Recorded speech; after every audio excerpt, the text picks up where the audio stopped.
Batch மாணவர்களுக்கு வணக்கம். இந்த வாரம் நம்ம நம்பர்ஸ் டாபிக் பார்த்துக்கிட்டு இருக்கோம். ஸோ அதில் டே 4 இதில் நம்ம என்ன டாபிக் பார்க்க போகிறோம் அப்படின்னா கூட்டுத்தொடர் வரிசை. ஓகே, ஸோ கூட்டுத்தொடர் வரிசை ரொம்ப ரொம்ப முக்கியமானது. நான் ஃபஸ்ட்டு ஃபார்முலாஸ் நல்லா தெளிவாக தெரிஞ்சிட்ட பின்னாடி தான் நம்ம அதுக்குரிய கொஸ்டின்ஸ்லாம் நம்ம பார்ப்போம். அதுக்கு முன்னாடி நான் நேற்று, அதாவது பார்ட் 3ல் டே 3ல் நான் இந்த கொஸ்டின் நான் எடுத்திருந்தேன். ஆக்சுவலாக இந்த ஒரு கொஸ்டின் நான் மிஸ்டேக் பண்ணிட்டேன். ஸோ அதனால் நான் மன்னிப்பு கேட்டுக்கிறேன். இதில் என்ன அப்படின்னா, ஒரு கோணமானது அதன் நிரப்பு கோணத்தின் 1/5 பாகத்திற்கு சமம் எனில் அக்கோணம் எது அப்படின்ட்டு நம்ம ஆன்சர் 30 டிகிரி அப்படின்னு கண்டுபிடிச்சு வச்சுருந்தோம். ஆக்சுவலாக அது 30 டிகிரி கிடையாது. என்ன அப்படின்னு பார்த்தீங்கன்னா, ஒரு கோணமானது அதன் நிரப்பு கோணத்தின் 1/5 பகுதி. இதில் நிரப்பு கோணம், இன்னொரு ஒரு வார்த்தை மிகை நிரப்பு கோணம். இந்த ரெண்டு வார்த்தை நீங்கள் கேள்விப்பட்டிருப்பீங்க. ஓகே, ஸோ அப்போது ஒரு கோணம் அதோட மிகை நிரப்பு கோணம் அப்படின்னு சொன்னால், நான் சொன்ன மாதிரி அந்த எக்ஸ் ப்ளஸ் ஒய்யை வந்து 180 டிகிரிக்கு ஈக்குவலாக இருக்கும்னு நீங்கள் எடுத்துக்கலாம். ஒரு கோணமும் அந்த மிகை நிரப்பு கோணமும் சேர்ந்தது 180 டிகிரின்னு எடுத்துக்கலாம். ஆனால் இங்கே கொடுத்தது நிரப்பு கோணம். ஓகே, ஸோ நல்ல வார்த்தையை கவனிங்க. மிகை நிரப்பு கோணம் கொடுத்துருந்தா நம்ம இந்த மாதிரி கண்டுபிடிச்சா அதில் பி வேல்யூ அந்த 30 டிகிரிங்கிறத கண்டுபிடிச்சிருக்கு, ஆன்சர் கரெக்டாக இருக்கும். ஆனால் இங்கே நிரப்பு கோணம் கொடுத்தனால ஒரு கோணமும் அதன் நிரப்பு கோணம், இப்போ ஒரு கோணத்தை எக்ஸ்ன்னு எடுத்துக்கிறேன், அதோட நிரப்பு கோணத்தை ஒய்ன்னு எடுத்துக்கிறேன். இது ரெண்டும் சேர்ந்தது அப்படின்னா 90 டிகிரி. ஓகே, அப்போ கோணத்தோட மதிப்பும் நிரப்பு கோணத்தோட மதிப்பும் எவ்வளவு கூட்டினா 90 டிகிரி வரணும். ஓகே, ஸோ இது முக்கியமான ஒரு பாயிண்ட்டு. இதை நான் மாற்றி சொன்னதுனால தான் ஆன்சர் மிஸ்டேக் ஆயிடுச்சு. இங்கே நல்லா கவனிங்க. இப்போ தான் நம்ம இந்த பாயிண்ட்டை நம்ம கவனிக்கிறோம். என்ன, ஒரு கோணமானது அதன் நிரப்பு கோணத்தின் 1/5 பாகத்திற்கு சமம். அப்போ ஒரு கோணமானது அதன் நிரப்பு கோணத்தின் 1/5 பாகத்திற்கு சமம். இதுதான் வந்து நம்ம இங்கே புரிஞ்சுக்க வேண்டியது. அப்போது இங்கே 5 இங்கே டிவைடில் இருக்குது, இந்த சைடு போகும்போது மல்டிப்ளா மாறுமா? அப்போ 5xோட வேல்யூ நம்ம ஒய்ன்னு எடுத்துக்குவோம். இது நம்ம போன இதுக்கு முன்னாடி நம்ம சால்வ் பண்ணதுலேயும் 5x வேல்யூ ஒய்ன்னு கிடச்சிருச்சு. இப்போ நம்ம எங்கே சப்ஸ்டிட் பண்ணணும்? இங்கே தான் நம்ம சப்ஸ்டிட் பண்ணணும். ஓகேவா? அப்போ எக்ஸோட வேல்யூ அப்படியே வச்சுக்கணும். ஒய்க்கு பதிலாக நம்ம என்ன பண்ணலாம்? ஏன்னா கோணம் தானே கேட்டிருக்காங்க, கோணத்தை நம்ம எக்ஸ்ன்னு எடுத்துருக்கோம். அதனால் ஒய் வேல்யூக்கு பதிலாக நம்ம 5xன்னு சப்ஸ்டிட் பண்ணிவிட்டு ஈக்குவல் டு எத்தனை டிகிரி? 90 டிகிரி. இப்போ 6xோட வேல்யூ 90 டிகிரி அப்படின்னா எக்ஸோட வேல்யூ இப்போ ஓரார் 6, இங்கேயும் ஓரார் 6, பேலன்ஸ் 3, 30னா 5×30, அப்போ 15 டிகிரி அப்படிங்கிறது தான் இதற்கான சரியான ஆன்சர். ஆப்ஷன் ஏ தான் அதற்கான சரியான ஆன்சர். ஓகே, ஸோ இது ஒரு ஸ்டூடெண்ட்டு எனக்கு ரிமைண்ட் பண்ணாங்க, சார் இதில் ஒரு டவுட் இருக்குது, ஆன்சர் கரெக்டாக என்னென்னு செக் பண்ணிக்கோங்க அப்படின்னு கேட்டாங்க. ஸோ நான் செக் பண்ணேன், என்னோட மிஸ்டேக்கு, சாரி. அந்த எனக்கு மென்ஷன் பண்ண அந்த ஸ்டூடெண்ட்ஸுக்கும் நான் தேங்க்யூ நான் சொல்லிக்கிறேன். ஸ்டூடெண்ட்ஸ் எல்லாரும் இதை சரி பண்ணிக்கோங்க. ஓகேவா? ரைட். ஸோ இன்னைக்குரிய அந்த கூட்டுத்தொடர் வரிசை இந்த டாபிக் நம்ம பார்க்கலாம். ஸோ கூட்டுத்தொடர் வரிசை அரித்மேட்டிக் ப்ராக்ரஷன். இதை ஷார்ட்டாக ஏபி அப்படின்னு மென்ஷன் பண்ணுவாங்க. கொஸ்டின்லாம் நீங்கள் கவனிச்சிங்க அப்படின்னா ஏபி அப்படிங்கிற கூட நோட் பண்ணுவாங்க, அரித்மேட்டிக் ப்ராக்ரஷன் அப்படின்னு நோட் பண்ணுவாங்க. ரைட். ஸோ ஃபஸ்ட்டு கூட்டுத்தொடர் வரிசைனா என்ன அப்படின்னு நீங்கள் கேட்டிங்கன்னா, நம்ம படிக்கிற எல்லா வாய்ப்பாடுமே கூட்டுத்தொடர் வரிசை தான். இப்போ நீங்கள் 2வது வாய்ப்பாடு எடுத்துக்கோங்க, 2, 4, 6, 8, 10 இந்த மாதிரி போய்கிட்டே இருக்கும். இதில் நீங்கள் காமனாக எவ்வளவு இன்க்ரீஸ் ஆகிட்டே போகுது? இந்த 2 இன்க்ரீஸ் ஆகிட்டே போகுதா? 2 இன்க்ரீஸ் ஆகிட்டே போயிட்டே இருக்கும். அதே போல் தான் நம்ம 3வது வாய்ப்பாடுனா 3 இன்க்ரீஸ் ஆகிட்டே போயிட்டே இருக்கும். அப்போ காமனாக ஒரு நம்பர் இன்க்ரீஸ் ஆகிட்டே போயிட்டே இருக்கலாம், ஆர் டிக்ரீஸ் ஆகிட்டே கூட போகலாம். இப்போ 10, 8, 6 இந்த மாதிரி நம்ம குறைச்சிட்டே போனாலும் -2 -2ன்னு சொல்லிட்டு குறைச்சிக்கிட்டே போய்கிட்டே இருக்கும். ஓகேவா? அப்போது பொது வித்தியாசம் காமன், அதாவது காமனாக இருந்தது அப்படின்னாவே வித்தியாசம் வந்து காமனாக இருந்ததுன்னா இதை நம்ம கூட்டுத்தொடர் வரிசை அப்படின்னு நம்ம சொல்லலாம். புரிஞ்சுங்களா? நீங்கள் எந்த நம்பர் வேணால் எடுத்துக்கலாம். அப்போ உங்களுக்கு கான்செப்ட் உங்களுக்கு புரியுதா? 2 இன்க்ரீஸ் ஆகும், அதோட டிஃப்ரென்ஸ் எப்பவுமே ஈக்குவலாக இருக்கும். இதை நீங்கள் புரிஞ்சுக்கணும். ஓகேவா? அப்போது கூட்டுத்தொடர் வரிசையில் இந்த சீரீஸ் இருந்தது அப்படின்னா இதை கூட்டுத்தொடர் வரிசைன்னு நம்ம சொல்லலாம் அப்படிங்கிறத புரிஞ்சுக்கலாம். ஏன் நான் இதை மென்ஷன் பண்ணி சொல்லிக்கிட்டே இருக்கேன் அப்படின்னா, கொஸ்டின் ஒரு சில நேரங்களில் இது கூட்டுத்தொடர் வரிசையா அப்படின்ட்டு நம்பர்ஸ் ஆப்ஷனை கொடுத்துருப்பாங்க. அப்போ நம்ம அதை பார்க்கும்போதே காமனான டிஃப்ரென்ஸ் வருதா அப்படின்னு செக் பண்ணிட்டாவே போதும், அதுக்கான ஆன்சர் இதுதான் அப்படிங்கிறத நம்ம நோட் பண்ணிடலாம். அந்த மாதிரி கொஸ்டின்லாம் இருக்குது, நான் உங்களுக்கு காமிக்கிறேன். இப்போ இதற்கான ஃபார்முலா அப்படின்னு பார்த்தீங்கன்னா, இப்போ ஃபஸ்ட்டு ஃபார்முலா கூட்டுத்தொடர் வரிசையை எப்படி பொது வடிவத்தில் எழுதலாம் அப்படின்னு நீங்கள் கேட்டிங்கன்னா, ஏன்னு ஃபஸ்ட்டு நம்ம நோட் பண்ணிடுவோம். அதுக்கு அடுத்தது ஏவோட காமனாக வரக்கூடிய அந்த டி இன்க்ரீஸ் ஆகும். ஓகேவா? அதே போல் ஏவோட 2D அப்படிங்கிறது இன்க்ரீஸ் ஆகும். அதுக்கு அடுத்தது ஏவோட 3D அப்படின்னு இன்க்ரீஸ் ஆகும். இந்த மாதிரி அந்த டி வேல்யூவில் என்ன ஆகும்? மாற்றம் வந்துக்கிட்டே இருக்கும். 1 2 3 இந்த மாதிரி மாற்றம் வந்துக்கிட்டே இருக்கும். இதுதான் பொது வடிவம் அப்படின்னு நம்ம சொல்லலாம். பட் இதில் நீங்கள் அந்த நான் சொன்ன இதுக்கு முன்னாடி சொன்ன பொது வித்தியாசம் வந்துருச்சு அப்படின்னாவே ஆட்டோமேட்டிக்காக நீங்கள் இதுதான் கூட்டுத்தொடர் வரிசை அப்படிங்கிறத தெரிஞ்சுக்கலாம். இப்போது இதில் வரக்கூடிய முக்கியமான ஃபஸ்ட்டு ஃபார்முலா என்ன அப்படின்னு கேட்டிங்கன்னா, எண்ணாவது உறுப்பு. இப்போ இந்த மாதிரி ஒரு சீரீஸ் கொடுத்துட்டு இதில் இருந்து இப்போ இது 1வது உறுப்பு, இது 2வது உறுப்பு, இது 3வது உறுப்பு, இது 4வது உறுப்பு, இதில் இருந்து ஒரு 15வது உறுப்பு என்ன அப்படின்னு கேள்வி வைப்பாங்க. ஓகே, புரிஞ்சுங்களா? அப்போ நம்ம பார்க்குற சீரீஸில் அது எத்தனாவது உறுப்பு அப்படிங்கிற மாதிரி கேள்வி வைப்பாங்க. அந்த உறுப்பை கண்டுபிடிக்கிறதுக்கு தான் நம்ம TN வச்சுக்கலாம். ஸோ n அப்படிங்கிறது அந்த nth டேம் அப்படின்னு சொல்லுவாங்க. TN = A + n - 1 × D. இந்த ஃபார்முலா கண்டிப்பாக நம்ம தெளிவாக தெரிஞ்சு வச்சுருக்கணும். கூட்டுத்தொடர் வரிசையில் ரொம்பவே முக்கியமான ஒரு ஃபார்முலா தான். ஓகேவா? அதுக்கடுத்து வர ஃபார்முலா நல்லா தெரிஞ்சுக்கோங்க. இதில் ரெண்டாவது நீங்கள் கவனிச்சிங்கன்னா பொது வித்தியாசம் கண்டுபிடிக்கிறது. ஓகே, இப்போ வந்து ஒரு சீரீஸ் கொடுத்துட்டு இதில் அந்த பொது வித்தியாசம் என்ன, டியோட வேல்யூ என்ன, இந்த மாதிரி கேள்வி கேட்டாங்கன்னா ஒரு சீரீஸ் பார்க்குறோம்னா இதை ஃபஸ்ட்டு டேர்ம் நம்ம சொல்கிறோமா, அப்போ T1 சொல்லலாம். இது செகண்ட் டேர்ம் சொல்கிறோமா, T2 சொல்லலாம். அதே போல் T3 T4 இந்த மாதிரி இன்க்ரீஸ் ஆகிட்டே போயிட்டே இருக்கும். ஒவ்வொரு உறுப்பே அதை டேம் 1 டேம் 2 டேம் 3 இந்த மாதிரி நம்ம சொல்லலாம். அப்போ பொது வித்தியாசம் கேட்டாங்கன்னா second term minus first term இந்த மாதிரி தான் நம்ம கண்டுபிடிக்கணும். அதாவது இதுக்கு முன்னாடி எந்த இடையில இருக்க எந்த ரெண்டு வேணால் நம்ம எடுத்துக்கலாம். இப்போது காமன் டிஃப்ரென்ஸ் என்ன வரும் அப்படின்னா, இப்போ 4th டேர்ம் எடுத்துட்டாலும் கூட அதுக்கு முன்னாடி உள்ள டேர்ம் மைனஸ் பண்ணணும். இந்த மாதிரி மைனஸ் பண்ணும்போது எப்பயுமே காமனான ஒரு டிஃப்ரென்ஸ் வந்துருச்சு அப்படின்னாவே இதுதான் வந்து கூட்டுத்தொடர் வரிசை அப்படின்னு எடுத்துக்கலாம். இந்த மாதிரி தான் நம்ம டியோட வேல்யூ கண்டுபிடிக்கணும். ஓகேவா? இது ரெண்டாவது.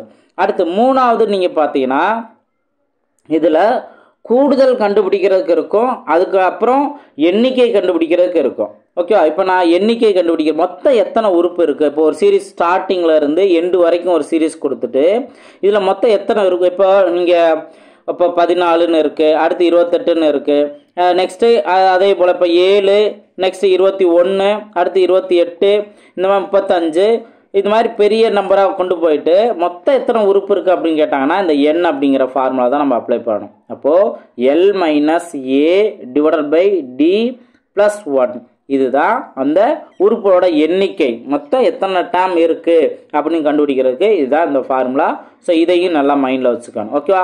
இப்போது நம்ம இத்தனாவது உறுப்பு என்ன அப்படின்னு கேள்வி கேட்டாங்க அப்படின்னா நம்ம ஏவோட வேல்யூ, இந்த வேல்யூ இருக்குல்ல, ஏவோட வேல்யூ, என்னோட வேல்யூ, நெக்ஸ்ட் டியோட வேல்யூ, இது தெரிஞ்சால் போதும்.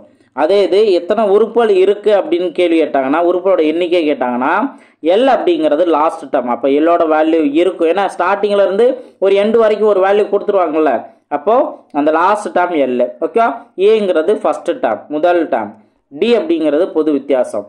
இந்த 3 வேல்யூ இருந்தால் தான் நம்ம இங்கே அப்ளை பண்ணி ஆன்சர் கண்டுபிடிக்கலாம். ஓகே, எப்பவுமே ஃபார்முலாவில் என்ன டேட்டாஸ் தேவை அப்படிங்கிறத நல்லா தெளிவாக புரிஞ்சுக்கணும். இந்த ஃபார்முலா ரொம்ப முக்கியமானது. இதுக்கு அடுத்து கூடுதல் வச்சு கேள்வி வைப்பாங்க. ஓகே, அந்த 3 ஃபார்முலா நோட் பண்ணுறோம்.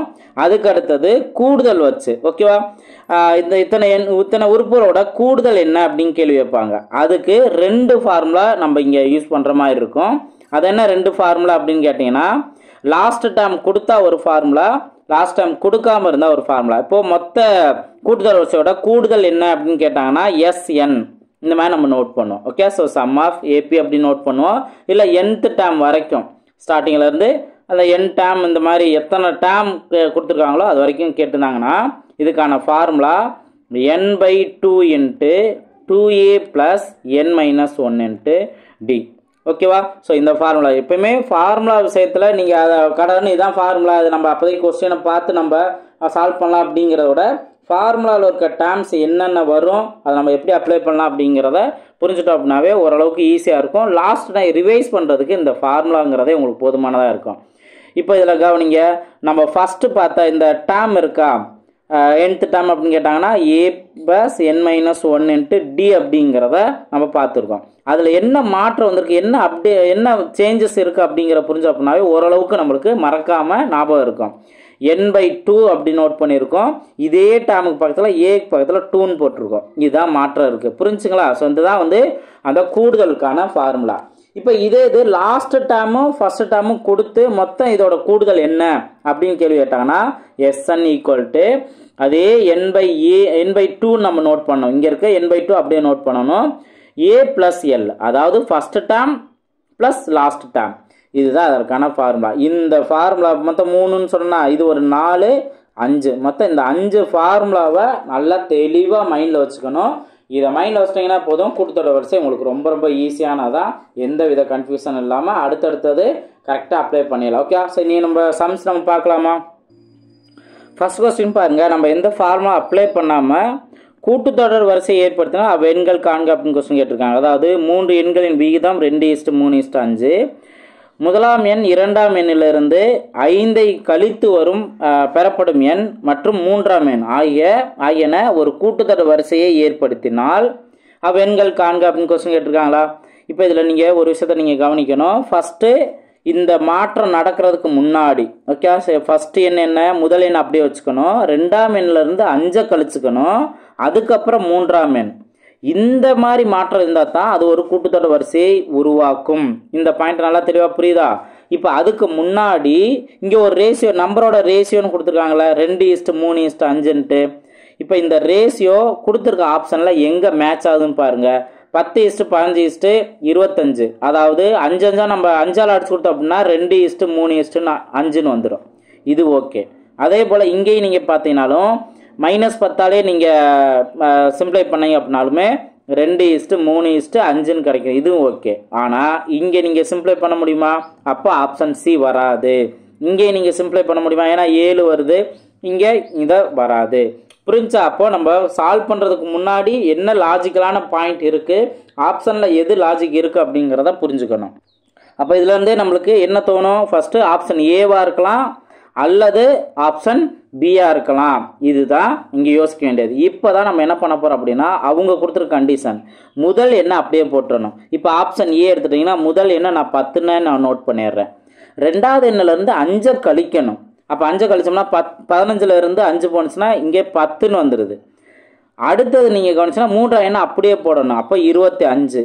நான் கூட்டுத்தொடர் வரிசை அமைக்குமா அப்படிங்கிற மாதிரி தானே. இது வந்து காமன் டிஃப்ரென்ஸ் இருக்கா? இங்கே வந்து 0ன்னு இருக்குது, எதுவுமே இல்லை. அப்படி வந்துச்சு அப்படின்னாவே இது கூட்டுத்தொடர் வரிசை. ஒன்று காமனாக இன்க்ரீஸ் அனுப்ப, அடுத்ததில் பார்த்தீங்க அப்படின்னா 15 இன்க்ரீஸ் ஆயிடுச்சு. 15 இன்க்ரீஸ் ஆயிடுச்சு. அப்போ இதிலே வந்து காமனான அந்த டிஃப்ரென்ஸ் இல்லை. அப்போ இது கூட்டுத்தொடர் வரிசையை அமைக்காது. ஆப்ஷன் ஏ வராது. ஆப்ஷன் பி தான் அதற்கான சரியான ஆன்சருங்கிறத நீங்கள் புரிஞ்சுக்கலாம். சார் இது எப்படி நாங்கள் காமனான டிஃப்ரென்ஸ் இருக்குன்னு தெரிஞ்சுக்கிறது? ஃபஸ்ட்டு நம்பர் அப்படியே நோட் பண்ணணும், -20. ரெண்டாவது நம்பர்லேருந்து என்ன சொல்லியிருக்காங்க? 5ஐ கழித்து அப்படின்னு சொல்லியிருக்காங்க. ரெண்டாவது நம்பரு ஏற்கனவே -30, அதோட 5 நம்ம கழிக்கணும். இதை மறந்துடக்கூடாது. ஓகேவா? அதுக்கப்புறம் மூணாவது என்ன அப்படியே போட்டுறணும், -50. இப்போ இதில் என்ன மாற்றம் இருக்குது? ஃபர்ஸ்ட் நம்பர் 20 அப்படியே இருக்குது. ரெண்டாவது நம்பர் என்னவா மாறிடுச்சு? -35ன்னு மாறிடுச்சு. இங்கே ஆல்ரெடி -50 இருக்குது. இப்போ இது பொது வித்தியாசம் இருக்கா? 20க்கும் 35க்கும் எவ்வளவு டிஃப்ரென்ஸ் இருக்குது? -15 இருக்குது. ஓகேவா? அதே போல் இங்கே 35க்கும் 50க்கும் எவ்வளோ டிஃப்ரென்ஸ் இருக்குது? இதே -15ன்னு இருக்குது. அப்போ பொது வித்தியாசம் இங்கே வந்திருக்கா? அப்போ ஆப்ஷன் பி தான் அதுக்கான சரியான ஆன்சர். இப்போ நான் ஃபர்ஸ்ட் அந்த கூட்டுத்தொடர் வரிசைனா அது எப்படி நம்பர் சீரீஸ் இருக்கும், பொது வித்தியாசம் எப்படி இருக்குங்கிறத நான் சொல்கிறது. அந்த ஒரு பாயிண்ட்லேயே நீங்கள் இங்கே கிளியராக புரிஞ்சுக்கலாம், எந்த வித கன்ஃபியூஷன் இல்லாமல். ஓகே, அப்போ கான்செப்ட் உங்களுக்கு புரியுதுங்களா? ஸோ நீங்கள் எந்த வித அவசரம் இல்லாமல் நிதானமாக நீங்கள் இதை ப்ரிப்பேர் பண்ணுங்கள். உங்களுக்கு என்ன கான்செப்ட் புதுசாக தோணுதோ ப்ராப்பராக நோட்ஸ் எடுங்க. கேட்குற நான் ஹோம்ஒர்க் சம்ஸ்க்கு நீங்கள் இன்ட்ரெஸ்டோட ப்ராக்டிஸ் பண்ணுங்கள். ஓகேவா? எந்த வித அவசரமும் இல்லை, எல்லாமே உங்களுக்கு ப்ராப்பராக 1 by 1 போகும். பார்த்து பண்ணாமல் ப்ராக்டிஸ் பண்ணுங்கள். ஓகேவா? ரைட், நெக்ஸ்ட் கொஸ்டின் பாருப்போம். நெக்ஸ்ட் இந்த கொஸ்டின் கவனிங்க. k+1, 3k மற்றும் 4k+2 ஆகியன ஒரு கூட்டுத்தொடரில் அமைகின்ற நிலையில் கேயின் மதிப்பு காண்க. இந்த மாதிரி கொஸ்டின் கேட்டிருக்காங்க. இப்போ இது ஃபஸ்ட்டு இது கூட்டுத்தொடரா பெருக்குத்தொடராங்கிறத நல்லா கவனிச்சுக்கணும். ஓகே, ஸோ கூட்டுத்தொடர் வரிசை அரித்மெட்டிக் ப்ராக்ரஷன். இப்போது இந்த மாதிரி கொடுத்துருந்து கேங்கிற கான்செப்ட் கொடுத்தாங்கன்னா இதை ஃபஸ்ட்டு டேம் 1ன்னு எடுத்துக்கணும், இதை டேம் 2ன்னு எடுத்துக்கணும், இதை டேம் 3ன்னு எடுத்துக்கணும். இதில் பொது வித்தியாசம் நம்ம பார்த்துருக்கோம்ல, அதாவது டிங்கிறது T2 minus T1 இந்த மாதிரி நம்ம பார்த்துருக்கோமா? ஸோ அதவே இங்கே நம்ம என்ன பண்ண போகிறோம் அப்படின்னா T2 minus T1 equal to T3 minus T2 இதை நோட் பண்ண போகிறோம். ஓகே, ஸோ ரெண்டு டிஃப்ரென்ஸுமே ஈக்குவல் அப்படிங்கிற கான்செப்டில் இப்போ ஒவ்வொன்றுமே டேம் 2 டேம் 1 எல்லாமே கரெக்டாக சப்ஸ்டிட் பண்ணுங்கள். டேம் 2 அப்படிங்கிறது என்ன? 3K. அப்போது 3K நோட் பண்ணிடுறேன். Minus T1. ஓகே, ரெண்டு டேம் இருக்குல்ல, அப்போயே நீங்கள் ப்ராக்கெட்டில் போட்டு பழகணும். K ப்ளஸ் 1 இங்கே கேங்கிற ஒரு டேம் இருக்குது, ப்ளஸ் 1ங்கிறது இருக்குது. இந்த மாதிரி ரெண்டு டேம் வந்துச்சு அப்படின்னாவே மைனஸ்க்கு நீங்கள் ப்ராக்கெட் போட்டுறணும். ஒருவேளை நீங்கள் அது போடாமல் விட்டிங்கன்னா உங்களுக்கு எப்படி தோணும்? இப்போ 3K மைனஸ் K ப்ளஸ் 1 அப்படிங்கிறதான் நீங்கள் ப்ராக்கெட் போடாமல் இருந்தீங்கன்னா இப்படி தான் தோணும். அப்போது நீங்கள் என்ன நினச்சிக்குவீங்க? K மட்டும்தான் மைனஸில் இருக்குது அப்படின்னு நீங்கள் நினச்சிக்குவீங்க. ஸோ அதுக்காக தான் நான் இந்த மாதிரி ப்ராக்கெட்டில் போடணும்னு சொல்கிறேன். அப்போ என்ன ஆகும்? இப்போ 3K மைனஸ் டேம் உள்ள மல்டிபிள் பண்ணும்போது மைனஸ் K மைனஸ் 1ன்னு மாறும். இந்த கேங்கிறதும் ப்ளஸ்ல இருந்து மைனஸாக மாறிடும், 1 அப்படிங்கிறதும் ப்ளஸ்ல இருந்து மைனஸாக மாறிடும். இப்போ புரியுதா? அந்த ப்ராக்கெட் நம்ம போட்டதுக்கும் போடாமல் இருந்ததுக்கும் வித்தியாசம் உங்களுக்கு தெரியுதா? ஓகேவா? இப்போ இந்த சைடு இப்போ இங்கே T3 என்ன? 4K plus 2 minus dam 2. Dam 2 என்ன? 3K. ஒரே ஒரு டேம் தானே, அப்போ 3K. இங்கே நீங்கள் ப்ராக்கெட் போடலாம்னாலும் ஒன்றும் பிரச்சனை இல்லை. ஓகே, இப்போ இதை சிம்பிளை பண்ணிங்கன்னா என்ன வரும்? 4Kலேருந்து 3K போனுச்சுன்னா பேலன்ஸ் K மட்டும் தான் இருக்கும், K ப்ளஸ் 2. இப்போ இங்கே 3Kலேருந்து 1K போனுச்சு அப்படின்னா balance 2K. 2K minus 1 equal to K plus 2. இப்போ இந்த சின்ன K வேல்யூ இந்த சைடு கொண்டு வந்துடுறோம். மைனஸ் 1 ஈக்குவல் டு அந்த சைடு கொண்டு போயிடுறோம். அப்போ என்ன வரும்? 2K மைனஸ் Kன்னு வரும். இங்கே 2 மைனஸ் 1 ப்ளஸ் 1 மாறும். இதில் இருந்து Kவோட வேல்யூ 3 அப்படிங்கிறது நம்மளுக்கு ஆன்சராக கிடைக்கும். ஓகேவா? அப்போது ஆப்ஷன் டி தான் அதற்கான சரியான ஆன்சர். புரிஞ்சுங்களா? ஸோ சிம்பிளான ஒரு கான்செப்ட் தான். நீங்கள் நான் சொல்கிற மாதிரி கரெக்டாக வேல்யூஸ்லாம் நோட் பண்ணிங்க அப்படின்னாவே ஈஸியாக ஆன்சர் கண்டுபிடிச்சிருவீங்க. சார் இதை தவிர்த்து வேறு ஏதாவது மெத்தட் இருக்காங்க சார் அப்படின்னு கேட்டிங்கன்னா ஆப்ஷன் மெத்தடில் நீங்கள் சால்வ் பண்ணலாம். ஓகேவா? என்ன கேவோட டேம் தானே கேட்குறாங்க. அப்போ நீங்கள் என்ன பண்ணணும்? K ஒரு வேளை ஜீரோவாக இருந்த ஆப்ஷன் ஏல 0 தானே, அப்போது ஜீரோவாக இருந்தது அப்படின்னா என்ன வேல்யூ வரும்? இங்கே 1ன்னு இருக்கும், இந்த இடத்துல 0ன்னு மாறிடும். அப்போ ப்ளஸ் 1னா அது 1 தான். 3Kவோட வேல்யூ 0ன்னு ஆயிடுச்சு. இங்கே இந்த 4K வேல்யூ 0ன்னு மாறி இருக்கும், ஆனால் 2ன்னு இருக்கும். ஓகே, இது வந்து காமனான டிஃப்ரென்ஸ் வருதா? 1 மைனஸ் 1 இருக்குது, அதுக்கப்புறம் ப்ளஸ் 2ன்னு போயிடுது. அப்போ இது வரலை, ஆப்ஷன் ஏ வராது. ஆப்ஷன் பி 1ன்னு சப்ஸ்டிட் பண்ணி பார்க்குறோம் Kவோட வேல்யூ. அப்போ என்ன ஆகும்? இங்கே 2ன்னு மாறும், இங்கே 3 அப்படின்னு மாறும். பட் இங்கே பார்த்தீங்க அப்படின்னா 6 அப்படின்னு வருமா? ஓகே, 1 சப்ஸ்டிட் பண்ணால் 4 × 1 4 ப்ளஸ் 2 6. அப்போ இதில் 1 ப்ளஸ் 1 இன்க்ரீஸ் ஆகுது, ஆனால் இங்கே ப்ளஸ் 3 இன்க்ரீஸ் ஆகுது. காமன் டிஃப்ரென்ஸ் இல்லைல்ல, அப்போது ஆப்ஷன் பியும் வராது. அதே போல் 2 நீங்கள் சப்ஸ்டிட் பண்ணிங்கன்னா Kவோட வேல்யூ 2னா 3 அப்படின்னு வரும். அடுத்து 3 × 2 6 அப்படின்னு வரும். அடுத்தது 4 × 2 8, 8 + 2 10. இதுலேயும் வந்து வித்தியாசம் மாறுதா? ஃபஸ்ட்டு 3, அதுக்கப்புறம் 4ன்னு மாறுது. அப்போ இதுவும் கூட்டுத்தொடர் வரிசை இல்லை, ஆப்ஷன் சியும் இல்லை. ஃபஸ்ட்டு 3 செக் பண்ணிட்டோம்னா 4வது எதையுமே செக் பண்ணாமல் ஆப்ஷன் டி தான் அதுக்கான சரியான ஆன்சர்ன்ட்டு நீங்கள் சூஸ் பண்ணிடலாம். இப்படியும் நீங்கள் சால்வ் பண்ணலாம். ஓகே, ஸோ ரெண்டு மெத்தட்லுமே உங்களுக்கு எப்படி தோணுதோ ஃபாஸ்ட்டாக சால்வ் பண்ணலாம். இதில் நான் சொன்ன ஸ்டார்டிங்கில் சொன்னேன் அந்த கூட்டுத்தொடர் வரிசை ஃபார்மட் எப்படி இருக்கும், பொது வித்தியாசம் காமனாக இருக்கணும். ஓகே, அதுதான் காமனாக இருந்தால் தான் அது பொது வித்தியாசம்னே நம்ம சொல்லுவோம். ரைட், நெக்ஸ்ட் கொஸ்டின் பார்ப்போம். நெக்ஸ்ட் கொஸ்டின் பாருங்கள். 18, A, B, -3 இவை கூட்டுத்தொடர் வரிசையில் உள்ளது எனில் A + Bயின் மதிப்பு காண்க. இந்த மாதிரி கொஸ்டின் கேட்டிருக்காங்க. ஸோ இது கூட்டுத்தொடர் வரிசையில் உள்ளது அப்படின்னு சொல்லிட்டாங்க. இங்கே வித்தியாசமாக இருக்கா? அப்போ நம்ம டேம் 18 வந்து டேம் 1ன்னு எடுத்துக்கலாம், அடுத்த டேமை டேம் 2, டேம் 3, டேம் 4ன்னு எடுத்துக்கலாம். இப்போ என்ன பண்ண போகிறேன்? Term 2 minus term 1 equal to term 3 minus term first term 2 note பண்ணலாம். அதே போல் ஈக்குவல் டுன்ட்டு எதை போடலாம்? டேம் 4 மைனஸ் டேம் 3 நம்ம நோட் பண்ணலாம். ஓகேவா? இதில் நீங்கள் டேம் 3 மைனஸ் டேம் 2ன்னு எடுத்துட்டீங்க அப்படின்னா B மைனஸ் ஏன்னு தான் வரும். இப்போ உங்களுக்கு இந்த கான்செப்ட் உங்களுக்கு தேவையில்லை. அப்போது இது ரெண்டு ஈக்குவல், எல்லாமே ஈக்குவல்னு சொன்னோம்னா இதையும் கூட நம்ம ஈக்குவேட் பண்ணலாம். புரிஞ்சா? அப்போ என்ன பண்ண போகிறோம்? Term 2 minus term 1 equal to term 4 minus term 3. இதை நீங்கள் சப்ஸ்டிட் பண்ணுங்க. ஏன்னா டேம் 3 டேம் 2 இது ஏபின்னு இருக்குது, மற்றதெல்லாம் டேம் 1 டேம் 4 நம்பர் இருக்குது. அப்போது அதை நீங்கள் சப்ஸ்டிட் பண்ணும்போது ஏதாவது வேல்யூஸ் கிடைக்கும். டேம் 2ஓட வேல்யூ என்ன ஏ மைனஸ் டேம் 1ஓட வேல்யூ என்ன 18 ஈக்குவல் டு டேம் 4ஓட வேல்யூ -3 மைனஸ் கரெக்டாக நோட் பண்ணணும் மைனஸ் டேம் 3ஓட வேல்யூ பி. ஓகேவா? இப்போ நான் என்ன பண்ண போகிறேன் அப்படின்னா மைனஸ் பியை ஈக்குவல் டு அந்த சைடு கொண்டு போக போகிறேன், -18 ஈக்குவல் டு அந்த சைடு கொண்டு போகிறேன்.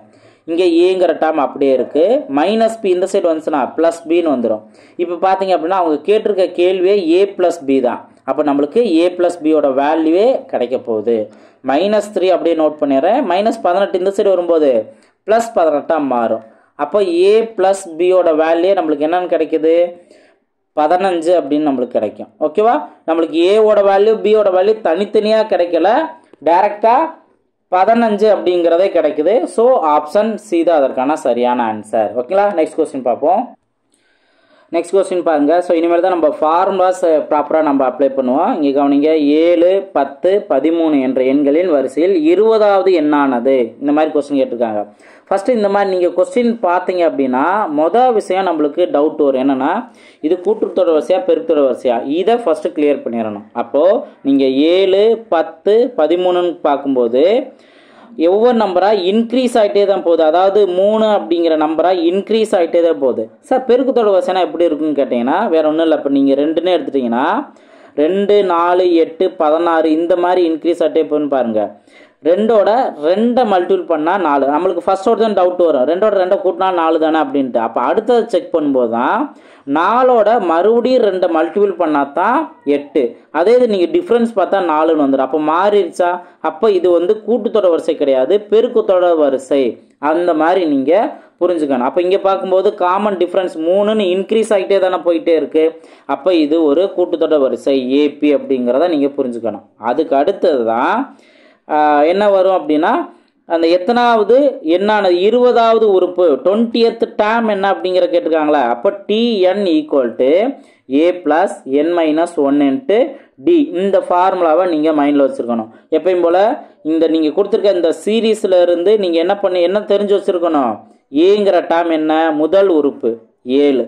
அதே போல் என்கிறது அவங்க கேட்டிருக்குது 20வது உறுப்பு தானே. அப்போ N வேல்யூ 20. டியோட வேல்யூ நம்ம இங்கே எவ்வளோ டிஃப்ரென்ஸ் வந்துச்சு 3 இன்க்ரீஸ் ஆகுதா.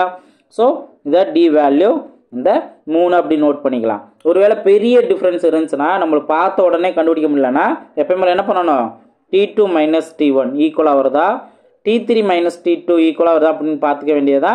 அதான் இந்த டியோட வேல்யூங்கிறத நீங்கள் நோட் பண்ணிக்கலாம். இப்போ இந்த வேல்யூலாம் ஃபார்முலாவில் அப்ளை பண்ணுங்கள். ஏவோட வேல்யூ 7 ப்ளஸ் என்னோட வேல்யூ 20. நீங்கள் 20 - 1 நீங்கள் அப்ளை பண்ணி போகிறது போல் டேரெக்டாக இந்த 20லேருந்து 1 கழிச்சிடலாம். கழிச்சிட்டிங்கன்னா 19ன்னு வரும். டியோட வேல்யூ என்ன வரும், டியோட வேல்யூ 3. ரெண்டுமே இந்த 2 டேமும் மல்டிபிளில் வரணும். ஓகே, நீங்கள் எப்படி போட்டாலும் ஓகே, ஆர் இங்கே இடத்துல மல்டிபிள் நீங்கள் போட்டாலும் ஓகே. இப்போ ஃபஸ்ட்டு போர்ட் மாஸ் ரூல் படி என்ன பண்ணணும், மல்டிபிளாக தானே ஃபஸ்ட்டு பண்ணணும். 19 × 3 39 27க்கு 7 + 2 இங்கே 5 அப்படின்னு வரும். 1 3 3 3 + 2 5 ப்ளஸ் இந்த சைடு இருக்க 7. அப்போ 20வது உறுப்பு என்ன வருது. ஸோ T20ங்கிறது 7 + 57 64. இதுதான் அதற்கான ஆன்சர். ஆப்ஷன் சி தான் அதற்கான சரியான ஆன்சர். புரிஞ்சுங்களா? ஸோ இந்த ஃபார்முலா நீங்கள் ப்ராப்பராக நோட் பண்ணியிருக்கணும். அடுத்து அதுக்கு தேவையான டேட்டாஸ் கரெக்டாக நீங்கள் நோட் பண்ணிங்கன்னா ஈஸியாக சப்ஸ்டிட் பண்ணி சிம்ப்ளை பண்ணிடலாம். நெக்ஸ்ட் கொஸ்டின் பார்ப்போம். நெக்ஸ்ட் கொஸ்டின் பாருங்கள், மைனஸில் வரக்கூடியது. ஸோ இதில் மைனஸில் வந்திருக்கு அப்படின்னா கொஞ்சம் கவனமாகவே நீங்கள் பாருங்கள். இது ஒரு கூட்டுத்தொடர் வரிசை அப்படின்னு மென்ஷன் பண்ணிட்டாங்க. 19வது உறுப்பு என்ன, அப்போ என்னோட வேல்யூ 19 அப்படிங்கிறத இங்கே கேள்வி கேட்டிருக்காங்க. கொடுத்துருக்க சீரீஸில் இருந்து ஏவோட வேல்யூ நம்ம ஃபஸ்ட்டு டேர்ம் தெரிஞ்சுக்கலாம் -11. ஆனால் டியோட வேல்யூ கவனமாக நோட் பண்ணுங்கள்.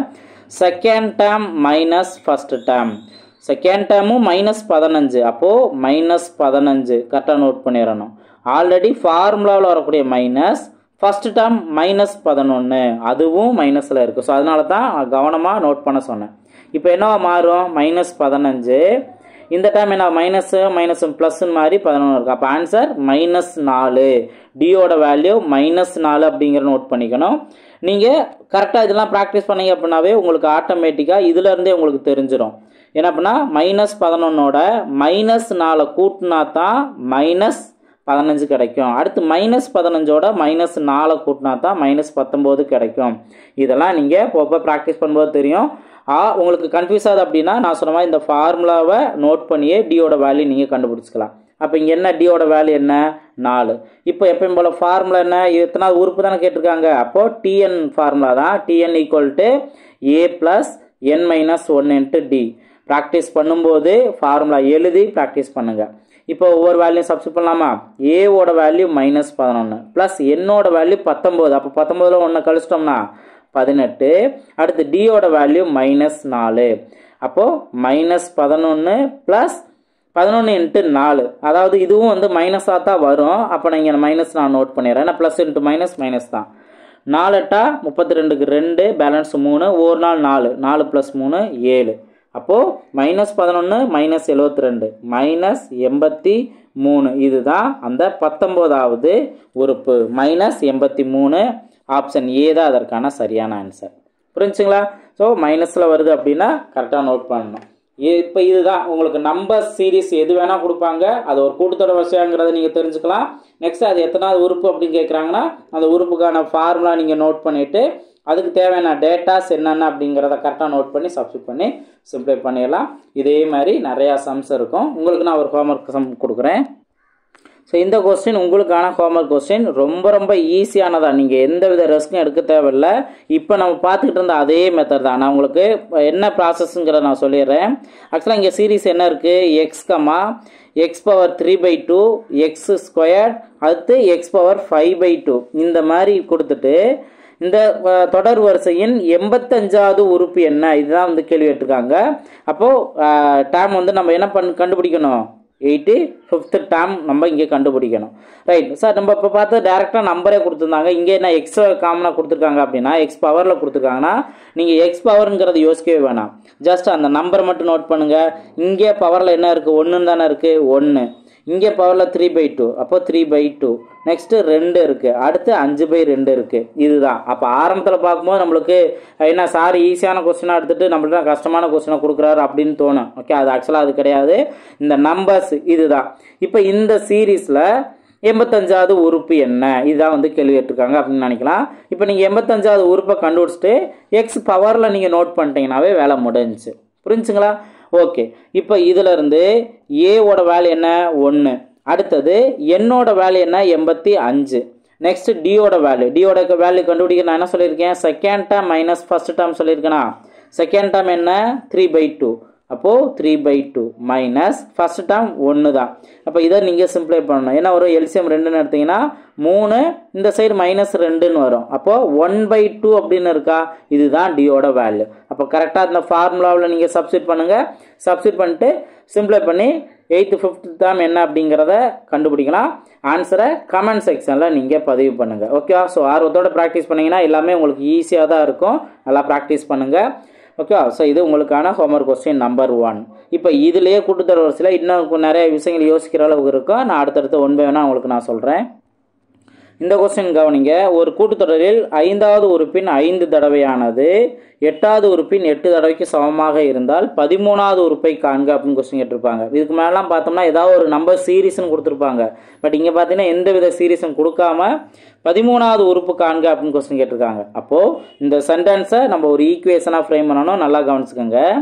இப்போது 5வது உறுப்பு அப்படின்னு மென்ஷன் பண்ணியிருக்காங்களா. இப்போ பொது ஃபார்முலா என்ன நோட் பண்ணுவோம், TN equal to a + n-1 × d அப்படின்னு நம்ம நோட் பண்ணோம். இதில் ஏங்கிற டேம் நம்மளுக்கு தெரியாது, டிங்கிற டேம் தெரியாது. ஆனால் 5வது உறுப்பு அப்படின்னு மென்ஷன் பண்ணாங்கன்னா நம்மளுக்கு n வேல்யூ தான் அந்த 5. இதை மட்டும் சப்ஸ்டிட் பண்ணுங்கள். இப்போ t5 ஈக்குவல் டு என்னன்னு வரும், a + 5ல் 1 போனுச்சுன்னா இங்கே 5 நம்ம சப்ஸ்டிட் பண்ணுவோம். 5ல் 1 போனுச்சுன்னா 4, அப்போ 4d. இதுதான் அந்த 5வது உறுப்பு. இந்த 5வது உறுப்போட 5 தடவையானது அப்படின்னா 5 மடங்கு. அப்போ என்ன பண்ணுறேன், 5 டைம்ஸ் ஆஃப் அந்த 5th டேர்ம். இதுதான் நான் நோட் பண்ணுறேன். ஓகேவா? ஸோ கரெக்டாக அது தெரியாதவங்க நல்லா புரிஞ்சுக்கோங்க. நெக்ஸ்ட் இது சமம் சொல்லியிருக்காங்க. எதை சமம் சொல்லியிருக்காங்க, இதே போல் 8வது உறுப்பின். இப்போ 8வது உறுப்பு அப்படின்னா n டேர்ம் 8. நான் இந்த மாதிரி சொல்லியிருக்கேன்னா n வேல்யூ அந்த டிக்கு பக்கத்தில் n-1 நம்ம போடுவோம். அப்போ டிக்கு பக்கத்தில் 8க்கு பதிலாக 1 கழிச்சிட்டு போட்டாவே போதும். அப்போது a + எட்டாவது டேர்ம் அப்படின்னா 7D இதுதான் எட்டாவது உறுப்பு. அந்த எட்டாவது உறுப்போட 8 டைம்ஸ் தானே மென்ஷன் பண்ணியிருக்காங்களே, அப்போ 8. இதுதான் ஃபர்ஸ்ட் ஈக்குவேஷன். இதை நீங்கள் கரெக்டாக அவங்க கொடுத்துருக்க சென்டென்ஸை இந்த மாதிரி ஒரு ஈக்குவேஷனை ஃப்ரேம் பண்ணிட்டீங்கன்னாவே அடுத்தடுத்த ஸ்டெப் உங்களுக்கு ஈஸியாக மாறிடும். நெக்ஸ்ட் என்ன பண்ணுவோம், ஜஸ்ட்டு உள்ள 5 மல்டிபிள் பண்ணுவோம். அப்போ 5 மல்டிபிள் பண்ணோம்னா 5A plus ஐநாங்க 20D equal to இங்கே 8A ப்ளஸ் 8 56D. இது நெக்ஸ்ட் ஸ்டெப் என்ன பண்ணுவோம், ஏலா ஒரு சைடு டிலா ஒரு சைடு கொண்டு போவோம். இப்போ ஏ பார்த்தீங்கன்னா இந்த சைடு தான் பெரிய வேல்யூ 8Aன்னு இருக்குது, 5Aவை ஈக்குவல் அந்த சைடு கொண்டு போயிடலாம். அதே போல் இங்கே இந்த ஒரு இதை அப்படியே வச்சிட்டோம் அப்படின்னா கண்டிப்பாக இந்த வேலையை தான் ஈக்குவல் அந்த சைடு கொண்டு போகணும். அப்போ மைனஸாக மாறும். Minus 56D plus 20D equal to 8A minus 5A இதுதான் மாறும். ஓகேவா? அப்போது மைனஸ் 56ல் 20 போனுச்சுன்னா balance minus 36D equal to இங்கே வந்துட்டு என்ன வரும், 8ல் 5 போனுச்சுன்னா 3A அப்படின்னு வரும். நெக்ஸ்ட்டு 1 3 12 3 36. அப்போ இங்கே மைனஸ் 12Dன்னு இருக்கா, மைனஸ் 12D இங்கே A அப்படின்னு இருக்குது. ஓகேவா? இப்போ இதில் இருந்து ஏவோட வேல்யூ டியோட வேல்யூ உங்களால் எடுக்க முடியும். எப்படின்னு பார்த்தீங்கன்னா இங்கே ஏக்கு பக்கத்தில் 1 இருக்குன்னு அர்த்தம். ஓகேவா? இப்போது நீங்கள் இந்த சைடு ஏக்கு இந்த சைடு ஈக்குவல் என்ன இருக்கோ அதுதான் ஏவோட வேல்யூ. அப்போ ஏவோட வேல்யூ என்ன, மைனஸ் 12. டிக்கு இந்த சைடு என்ன வேல்யூ இருக்கோ அதுதான் டியோட வேல்யூ. அப்போ டியோட வேல்யூ என்ன, 1 ப்ளஸ் 1. ஓகே, இங்கே ப்ளஸில் தானே இருக்குது. இதுதான் ஏவோட வேல்யூ டியோட வேல்யூ. அப்போ இதில் இருந்து நம்ம 13வது டேர்ம் கேட்டாங்கன்னா T13 equal to A plus N minus 1 into D. இந்த ஃபார்முலையில் நீங்கள் அப்ளை பண்ணிடலாம்ல. ஏவோட வேல்யூ என்ன, மைனஸ் 12 ப்ளஸ் N வேல்யூ 13வது உறுப்பு தானே கேட்டிருக்காங்க. அப்போ 13 மைனஸ் 1 12ன்னு வரும் இன்ட்டு D வேல்யூ 1. ஓகேவா? இப்போ மைனஸ் 12 ப்ளஸ் 12 இன்ட்டு 1 ப்ளஸ் 12 தானே கிடைக்கும். அப்போ மைனஸ் 12 ப்ளஸ் 12 வேல்யூ 0. அப்போ 13வது உறுப்பு என்ன வரும், 0 அப்படிங்கிறதா அதற்கான ஆன்சர். ஆப்ஷன் சி தான் அதற்கான சரியான ஆன்சர். புரிஞ்சுங்களா? ஸோ அவங்க சென்டென்ஸாக கொடுத்துருக்காங்க, அதை எந்த அளவுக்கு நம்ம கவனமாக புரிஞ்சுக்கிட்டு இந்த ஈக்குவேஷனாக கிரியேட் பண்ணி ஆன்சர் கண்டுபிடிக்கலாம். ஸோ இதே போலயே ரேஷியோ கான்செப்ட்லையும் கொடுப்பாங்க, இந்த மாதிரி கண்டிஷன்லையும் கொடுப்பாங்க. அழகாக அதை சிம்பிளை பண்ணி ஆன்சர் கண்டுபிடிச்சிடலாம். நெக்ஸ்ட் கொஸ்டின் பார்ப்போம். நெக்ஸ்ட்டு இந்த மாதிரி மாடலில் கொஸ்டின் கேட்பாங்க. ஸோ இந்த மாதிரி மாடலில் கொஸ்டின் கேட்டாங்கன்னா நம்ம இது வந்து தொடர் வரிசை கூட்டுத்தொடர் வரிசைன்னு சொன்னாலும் எது சொன்னாலும் ஒன்றும் பிரச்சனை இல்லை. அவங்க கொடுத்துருக்க ஒரு ஃபார்முலா, இப்போ பொது உறுப்பு அப்படின்னு கொடுத்துருக்காங்களா, இந்த ஃபார்முலாவை நம்ம அப்ளை பண்ணி அவங்க கேட்டிருக்க உறுப்பை கண்டுபிடிக்கணும். ஓகேவா? ஸோ இதுலேயும் ஒரு சில விஷயங்கள் நல்லா கவனிக்கணும். ஃபஸ்ட்டு இவங்க கொடுத்துருக்க ஜென்ரல் ஃபார்முலா, அந்த பொது உறுப்பு இங்கே என்ன கண்டுபிடிக்கிறோம் அந்த உறுப்பே கண்டுபிடிக்கிறதுக்கு. ஓகேவா? இப்போ 8வது உறுப்பு அப்படின்னாவே டேரெக்டாக என் வேல்யூ 8ன்னு சப்ஸ்டிட் பண்ணிடலாம். இந்த மாதிரி சப்ஸ்டிட் பண்ணுங்கள். அப்போ 2n² மைனஸ் 3n ப்ளஸ் 1 அப்படின்னா என்னோட வேல்யூ 8ன்னு நீங்கள் சப்ஸ்டிட் பண்ணிடலாம். அப்போ 2 இன்ட்டு 8² வேல்யூ என்ன, 64. ஓகே, ஸோ அப்போ இன்ட்டு 64 மைனஸ் 3 இன்ட்டு 8 24 ப்ளஸ் 1. அப்போது 2 இன்ட்டு 64 128 மைனஸ் 24 ப்ளஸ் 1. இது ப்ளஸ் தானே. ஸோ அப்போ ப்ளஸ்னா 129 மைனஸ் 24. 129ல் 24 போனுச்சுன்னா பேலன்ஸ் 105. ஸோ 105 தான் அந்த 8வது உறுப்பு. ஆப்ஷன் ஏ தான் அதற்கான சரியான ஆன்சர். ஆப்ஷன் ஏ தான் அதற்கான சரியான ஆன்சர். புரிஞ்சா? ஸோ அவங்க ஒரு ஈக்குவேஷன் கொடுப்பாங்க, அதுலேருந்து சப்ஸ்டிட் பண்ணி ஈஸியாக ஆன்சர் கண்டுபிடிச்சலாம். ஸோ இந்த மாதிரி கொடுத்தா நல்லா இருக்கும்ல, எந்த ஃபார்முலா மனப்பாடம் பண்ண தேவையில்ல, அவங்களே ஒன்று கொடுக்குறாங்க அதிலே ஒன்று கேட்குறாங்க. ஆனால் இதுலேயும் ஒரு ட்விஸ்ட் இருக்குது. அடுத்த கொஸ்டின் உங்களுக்கு காமிக்கிறேன். ஆக்சுவலாக இடையில ஒரு ஹோம்ஒர்க் கொஸ்டின் கொடுத்துடலாமா? பாருங்கள், இங்கே இதுக்கு அடுத்து உள்ள கொஸ்டினே நீங்கள் கவனிச்சிங்கன்னா இதுவே நீங்கள் உங்களுக்கான ஹோம்ஒர்க் கொஸ்டினாக நீங்கள் எடுத்துக்கோங்க. எப்படின்னா அவங்க ஒரு ஃபார்முலா கொடுத்துட்டாங்க. அதாவது ஏn equal to minus 1 power n, அடுத்து 1 minus n plus 2 power n. அவங்க என்ன கேட்குறாங்க, இது வந்து பொது என்னாவது உறுப்பு கண்டுபிடிக்கிறதுக்கான ஃபார்முலா தான். 5வது உறுப்பு கேட்குறாங்க. அப்போ 5வது உறுப்பு கேட்டாங்கன்னா n வேல்யூ ஜஸ்ட்டு 5 மட்டும் நீங்கள் இதில் சப்ஸ்டிட் பண்ணி ஆன்சர் என்ன வரும் அப்படிங்கிறத பாருங்கள். இதில் ஒரே ஒரு லாஜிக் என்ன அப்படின்னா, இப்போ நீங்கள் இங்கே சப்ஸ்டிட் பண்ணிடுவீங்க, ஆனால் இங்கே நீங்கள் பவரில் என்னன்னு சப்ஸ்டிட் பண்ணும்போது மைனஸ் 1ங்கிற பவரில் வந்திருக்க நம்பர் இப்போ பவரில் 5ன்னு வந்திருக்குன்னா இது ஒரு ஆட் நம்பர். ஆட் நம்பர்னு வந்துச்சு அப்படின்னாவே எப்பயுமே மைனஸ்லேயே தான் வரும், -1 தான். அதே இது ஈவன் நம்பர்னு வந்துச்சுன்னா இப்போ என் வேல்யூ ஒரு வேளை 6ன்னு இருந்து இங்கே நீங்கள் 6ன்னு சப்ஸ்டிட் பண்ணுறீங்கன்னா இது ஒரு ஈவன் நம்பர். அப்போ என்ன ஆகும், -1ங்கிறது +1 மாறும். இந்த ஒரு சேஞ்சஸ் நீங்கள் இங்கே பண்ணணும். இதில் கவனமாக இருங்க. இதை நீங்கள் சப்ஸ்டிட் பண்ணிட்டு ஆன்சர் என்ன வரும் அப்படிங்கிறத கமெண்ட் செக்ஷனில் பதிவு பண்ணுங்கள். இது உங்களுக்கான ஹோம்ஒர்க் கொஸ்டின் நம்பர் 2. புரிஞ்சுங்களா? இப்போ இதுலேயே இன்னொரு விஷயம் நல்லா கவனிக்கணும்னு நான் சொல்லியிருக்கல, அந்த கொஸ்டினை பார்ப்போம். இந்த கொஸ்டினை பாருங்க. ஒரு கூட்டுத்தொடர் வரிசையின் எண் உறுப்புகளின் கூடுதல் 2n² + n எனில் 8ஆம் உறுப்பு என்ன அப்படின்னு கொஸ்டின் கேட்டிருக்காங்க. சார் இதில் என்னங்க சார் இங்கே கவனிக்க வேண்டியது இருக்குது அப்படின்னா, ரொம்ப முக்கியமானது இவங்க கொடுத்துருக்க அந்த ஜென்ரல் ஃபார்முலா என்ன, கூடுதலுக்கான ஃபார்முலா. ஓகே, ஸோ கூடுதலுக்கான ஃபார்முலா தான் 2n² + n கொடுத்துருக்காங்க. ஆனால் அவங்க கேட்டிருக்கிறது என்ன, 8ஆவது உறுப்பு என்ன அப்படின்னு கொஸ்டின் கேட்டிருக்காங்க. ரைட். ஸோ இதுலேருந்து 8ஆவது உறுப்பு அப்படின்னா என்னோட வேல்யூ 8ன்ட்டு இங்கே சப்ஸ்டிட் பண்ணிடலாமேங்க சார் அப்படின்னு நீங்கள் கேட்டிங்கன்னா, என் வேல்யூ 8 நீங்கள் இங்கே சப்ஸ்டிட் பண்ணிங்கன்னா 8 உறுப்புகளோட கூடுதல் தான் உங்களுக்கு கிடைக்கும். ஓகே, 8ஆவது உறுப்பு என்னன்னு கண்டுபிடிக்கிறதுக்கும் 8 உறுப்புகளோட கூடுதல் இதுதான் அப்படின்னு கண்டுபிடிக்கிறதுக்கு வித்தியாசம் இருக்குது. உங்களுக்கு புரியுதா? இப்போ இப்போ நம்ம என்ன பண்ணணும், ரொம்ப சிம்பிளானதான். ஃபஸ்ட்டு என் வேல்யூ, அதாவது என் வேல்யூ 1ன்னு நீங்கள் இதில் சப்ஸ்டிட் பண்ணணும். அப்போ மொதல் உறுப்பு என்னன்னு உங்களுக்கு கிடச்சிரும். என் வேல்யூ 1ன்னு நீங்கள் சப்ஸ்டிட் பண்ணணும். அப்போ மொதல் உறுப்பு என்ன அப்படிங்கிறது தெரியும். அப்போது இங்கே 2 × 1² 1 தானே, +1. அப்போ என்ன வரும், 3 அப்படிங்கிறது தானே முதல் உறுப்பு. ஓகேவா, முதல் உறுப்பு. அடுத்து என் வேல்யூ நீங்கள் 2 நீங்கள் சப்ஸ்டிட் பண்ணுங்கள். என் வேல்யூ நீங்கள் 2ன்ட்டு இதே ஃபார்முலாவிலே நீங்கள் சப்ஸ்டிட் பண்ணால் உங்களுக்கு என்ன கிடைக்கும்னா 2 உறுப்புகளுக்கான கூடுதல் தான் உங்களுக்கு கிடைக்கும், 2ஆவது உறுப்பு கிடைக்காது. இப்போ நல்லா கவனிக்கணும். இப்போ இங்கே என் வேல்யூ 2ன்னு நான் இங்கே சப்ஸ்டிட் பண்ணுறேன். அப்போது 2 × 2² வேல்யூ 4 + 2. அப்போது இங்கே 2 4 + 2 அப்போ 10ன்னு கிடைக்குதா? இப்போது முதல் உறுப்பு 3, 2ஆவது உறுப்புன்னு வந்துச்சுன்னா 10ன்னு நீங்கள் நோட் பண்ண முடியாது. இங்கே 2 உறுப்புகளோட கூடுதல் 10 அப்படின்னு புரிஞ்சுக்கணும். 2ஆவது உறுப்பு 10 கிடையாது, 2 உறுப்புகளோட கூடுதல் 10. அப்போ முதல் உறுப்பு 3 அப்படின்னா முதல் உறுப்பு என் வேல்யூ 1ன்னு சப்ஸ்டிட் பண்ணால் 1ஆவது உறுப்பை கூட்டினாலும் 1ஆவது உறுப்புனாலும் சமம் தானே.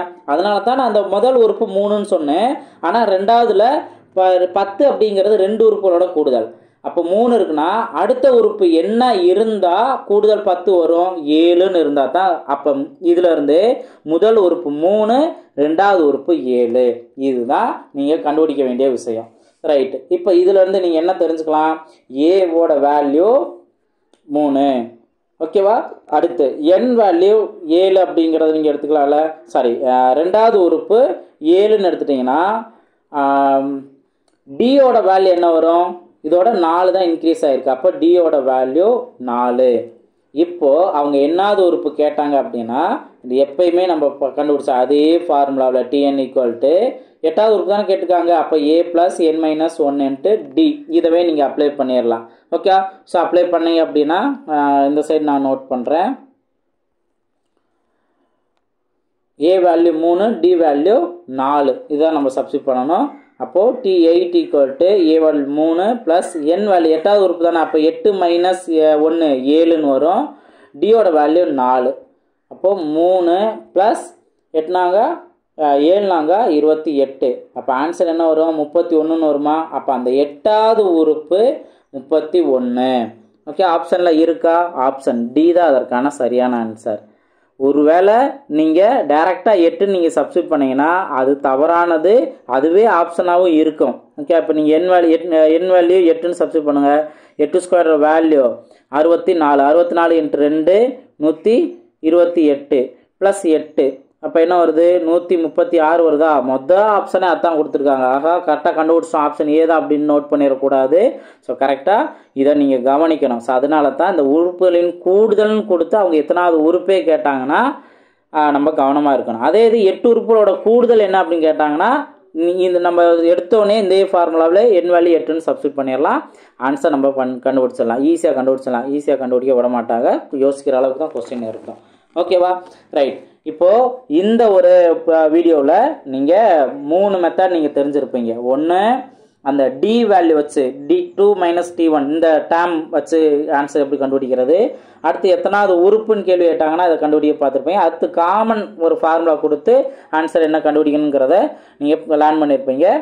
அடுத்து டே 5 நெக்ஸ்ட் வீடியோவில் நீங்கள் உறுப்போட எண்ணிக்கை ஃபார்முலாவும் கூடுதல் கண்டுபிடிக்கிறதுக்கான ஃபார்முலா மெத்தட்லையும் என்னென்ன சம்ஸ் கேட்பாங்க அப்படிங்கிறத நீங்கள் லேர்ன் பண்ணுவீங்க. ஸோ வீடியோ முழுசாக பார்த்தவங்க நல்ல ஒரு கான்ஃபிடென்ட் கிடச்சிருக்கும்.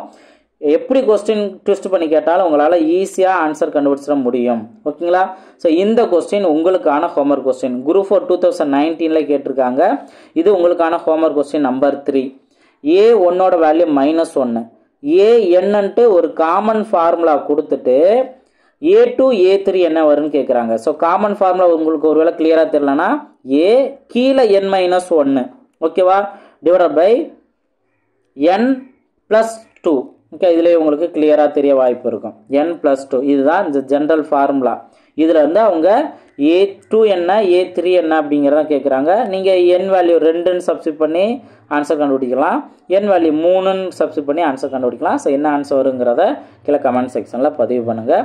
இந்த ஒரு வீடியோவில் நீங்கள் நிறைய இன்ஃபர்மேஷன் நல்லா தெரிஞ்சுக்கிட்டீங்க, கிளியராக புரிஞ்சுட்டீங்க அப்படின்னா நீங்கள் கமெண்ட் செக்ஷனில் உங்களோட பாசிட்டிவான கமெண்ட்ஸை ஷேர் பண்ணலாம். அடுத்தடுத்த வீடியோவில் மீட் பண்ணலாம். தேங்க்யூ.